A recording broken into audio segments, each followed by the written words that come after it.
আজ মহান মে দিবস।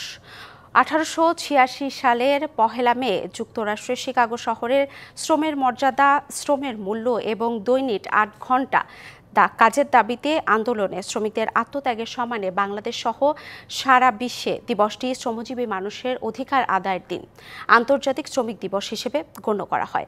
বাংলাদেশে মে দিবসের প্রতিপাদ্য শ্রমিক মালিক এক হয়ে গর্ব এদেশ নতুন করে। মহান মে দিবসে বাংলাদেশ সহ বিশ্বের প্রায় 80টি দেশে ছুটির দিন ঘোষণা করা হয়েছে। 1886 সালে ব্রিটিশ সমাজ সংস্কারক রবার্ট ওয়েন যুক্তরাষ্ট্র জুড়ে ট্রেড ইউনিয়নগুলো দিনে 8 ঘণ্টা কাজের দাবিতে এক বিরাট প্রতিবাদ কর্মসূচি করে। 1 মে শিকাগোতে প্রায় 40,000 শ্রমিক সমাবেশে পুলিশ ও বিক্ষোভকারীদের মধ্যে সংঘর্ষে মারা যান একজন, অনেকে আহত হন। বিক্ষোভকারী এবং শ্রমিক নেতারা পরদিনই 4 মে শিকাগোর বিখ্যাত হেমার্কেট স্কোয়ারে কর্মসূচির ডাক দেন।